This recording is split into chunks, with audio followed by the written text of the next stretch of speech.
दोस्तों, अभी पिछली 2 क्लासेस में हम लोगों ने यूनिट 1 कंप्लीट कर लिया था। आज यूनिट 2 है, उसमें जो उपागम है राजनीति विज्ञान के, उनका हम अध्ययन करेंगे। ठीक, तो अब सर्वप्रथम आते हैं यहाँ पर राजनीति सिद्धांत। तो राजनीति सिद्धांत क्या है? राजनीतिक गतिविधियों व घटनाओं का अवधारणात्मक समझ, जिसमें अमूर्त विचारों का अध्ययन किया जाता है, वह राजनीति सिद्धांत कहलाता है। और राजनीति सिद्धांत में क्या आवश्यक होता है? राजनीति सिद्धांत में तथ्य, कारण और मूल्य, तीनों चीज़ें आवश्यक होती हैं। राजनीतिक घटनाओं के सैद्धांतिक व व्यवहारिक पहलुओं का अध्ययन किया जाता है। और जो राजनीतिक घटनाओं का सैद्धांतिक व व्यवहारिक पहलुओं का अध्ययन किया जाता है, इसके लिए 3 तत्व होते हैं जो कि आवश्यक होते हैं। तथ्य जो पहला होता है तो तथ्यात्मक, कारणात्मक और मूल्यांकन। जैसे एक उदाहरण से हम समझते हैं। तो जैसे एक तथ्य क्या हुआ, जैसे श्वेत अश्वेत क्रांत व्यक्ति में भेदभाव किया जाता है। क्यों किया जाता है? ये हो जाएगा तथ्यात्मक। और जैसे क्यों किया जाता है, अगर इसका हम जवाब पूछेंगे तो आएगा नस्लीय श्रेष्ठता होने के कारण श्वेत अश्वेत व्यक्ति में भेदभाव किया जाता है। ठीक, अगर इसका मूल्यांकन करेंगे तो पता चलेगा भेदभाव का अंत कैसे किया जाए। जैसे समानता का सिद्धांत लाया जाए, समानता के सिद्धांत के द्वारा इसका अंत किया जा सकता है। इसलिए कहा जाता है राजनीतिक घटनाओं के सैद्धांतिक व व्यवहारिक पहलुओं में तीनों चीज़ों की आवश्यकता होती है। तथ्य, कारण और मूल्यों की आवश्यकता होती है। ठीक, अब देखते हैं राजनीति सिद्धांत के उपागम। राजनीति सिद्धांत के उपागम होते हैं 2 उपागम होते हैं, परंपरागत उपागम एवं आधुनिक उपागम। ठीक, तो हमारे सिलेबस में क्या है? परंपरागत उपागम एवं आधुनिक उपागम दोनों है। तो इस पार्ट में हम परंपरागत उपागम का अध्ययन करेंगे और अगले पार्ट में हम आधुनिक उपागम देखेंगे। ठीक, तो यहाँ पर हम समझें तो देखेंगे कि परंपरागत उपागम जो होता है, इसके ये 3 पार्टों में होता है: ऐतिहासिक उपागम, दार्शनिक उपागम और वैधानिक संस्थागत उपागम। इसको संस्थागत उपागम भी कहते हैं। ठीक, तो सब हम समझेंगे यहाँ पर कि ऐतिहासिक उपागम क्या है। एक जो महान विचारक हुए हैं राजनीति विज्ञान में, इन्होंने क्या कहा है? लास्की ने कहा प्रत्येक चिंतक अपने युग का शिशु होता है। इसी आधार पर ऐतिहासिक उपागम राजनीति के अध्ययन के लिए इतिहास से प्राप्त तथ्यों की सहायता ली जाती है। यह अतीत की घटनाओं पर केंद्रित होता है। जो ऐतिहासिक उपागम होता है, ऐतिहासिक में आ रहा है इतिहास शब्द, तो इससे यह क्लियर हो जाएगा कि यह अतीत की घटनाओं से ही केंद्रित होता है। ठीक, ऐसे ही एक विचारक हुए हैं सैबाइन। इन्होंने क्या कहा है? राजनीति सिद्धांत में देश काल व परिस्थितियों का अध्ययन महत्वपूर्ण होता है। ठीक, ऐसे ही कहा है महान राजनीतिक सिद्धांतों का निर्माण अत्यधिक संकट व तनावपूर्ण परिस्थितियों में होता है। ऐसा किसने कहा है? ऐसा जो सैबाइन है, इन्होंने ही कहा है। ठीक, अब आगे समझेंगे। इतिहास में ऐसे दो समयकाल महत्वपूर्ण रहे हैं। ठीक, जिसमें राजनीतिक सिद्धांतों का निर्माण हुआ।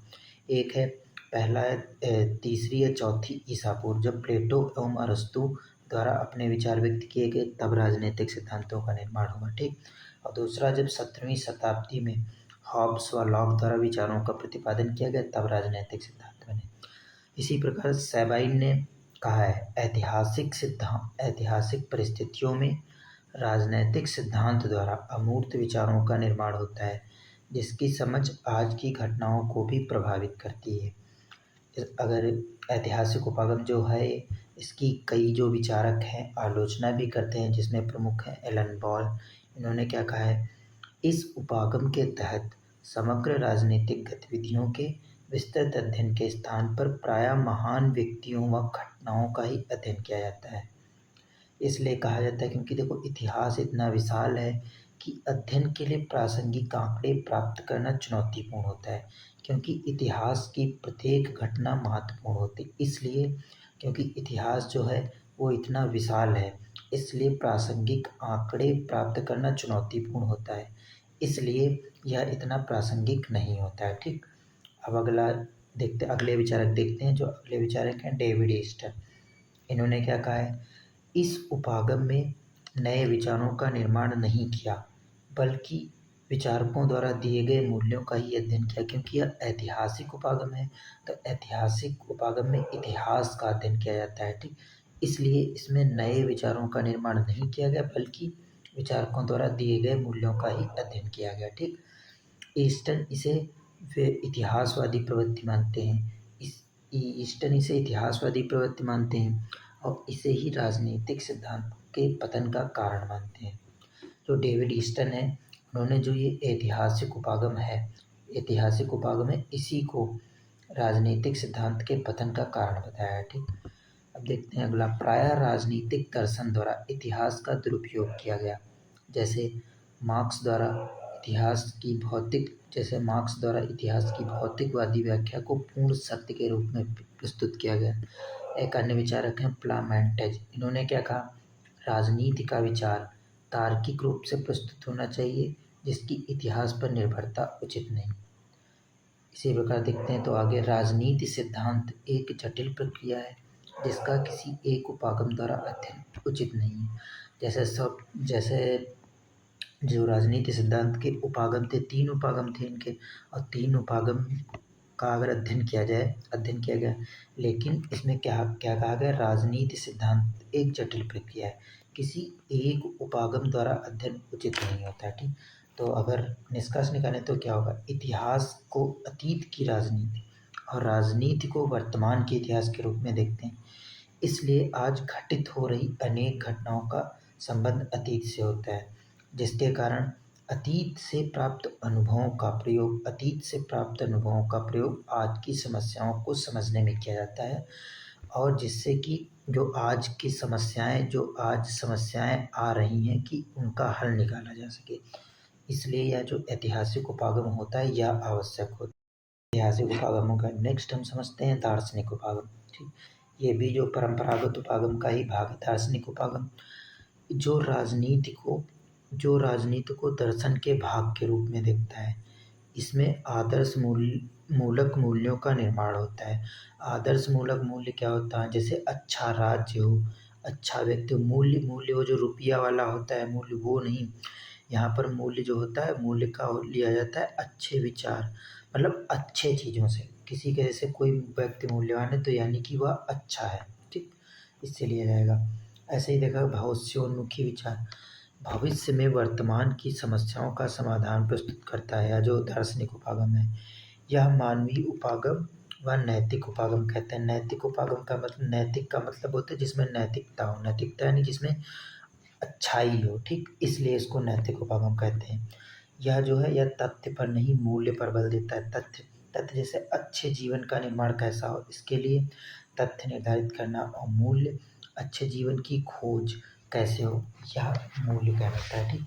ऐसे कहते हैं प्लेटो को राजनीतिक दर्शन का जनक माना जाता है। सुकरात के ज्ञान के विचारों पर आधारित विचारों को प्रस्तुत किया गया, ठीक। अब ये यहाँ पर गलत है, इसको हम नहीं पढ़ेंगे, ठीक। अब आगे देखते हैं, यह उपागम क्या है के स्थान पर क्या होना। जो दार्शनिक उपागम है, जो परंपरागत उपागम का जो दार्शनिक सिद्धांत उपागम है, वह क्या कहता है, यह उपागम क्या है के स्थान पर क्या होना चाहिए पर बल देता है, ठीक। अब इसकी भी दार्शनिक उपागम की कई विचारकों ने आलोचना की है। क्यों किया है ऐसा? इसलिए क्योंकि यह जो दार्शनिक उपागम है यह अमूर्त विचारकों पर अधिक बल दिया है। भौतिक विश्व के यथार्थ की इसने उपेक्षा कर दी है, ठीक। दार्शनिकों के विचारों का परीक्षण संभव, जो दार्शनिक होते हैं अगर वे कोई विचार देते हैं तो उनका जो विचार होते हैं उसका परीक्षण संभव नहीं होता है। इसलिए जो होता है इसलिए विश्वसनीयता का अभाव, विश्वसनीयता का संकट पैदा होता है, ठीक। इसी प्रकार देखें, इसे मान्यताकार स्वयं पूर्वाग्रहों से युक्त मानते हैं, क्योंकि इसलिए ये जो दार्शनिक उपागम है इसके मान्यताकार एवं पूर्वाग्रहों से मुक्त मानते हैं, ठीक। इसलिए वास्तविक समस्या का समाधान संभव नहीं हो पाता है। अगर इसका हम निष्कर्ष निकालें तो निष्कर्ष निकलेगा कि व्यवहारवादी उपागम के प्रचलन के साथ दार्शनिक उपागम में गिरावट देखी जा रही है, लेकिन समकालीन समय में लियो स्ट्रास, प्लामेंटेज, जर्मीनो जैसे विचारकों ने इस उपागम को पुनर्जीवित किया, ठीक। अब जैसे लियो स्ट्रास है, इन्होंने दार्शनिक उपागम को कैसे पुनर्जीवित किया है, ठीक। ये लियो स्ट्रास ने दार्शनिक उपागम को कैसे पुनर्जीवित किया यह हम अभी समझेंगे। जैसे मूल्य राजनीतिक सिद्धांत के अभिन्न अंग होते हैं जिसे सिद्धांत से अलग नहीं किया जा सकता, अतः राजनीति विज्ञान गैर दार्शनिक नहीं हो सकता। जो ये है जूलियो स्ट्रास, इन्होंने राजनीतिक सिद्धांत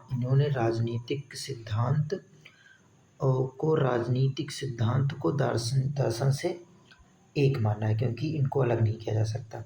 इसी प्रकार इससे निष्कर्ष क्या निकलता है, वर्तमान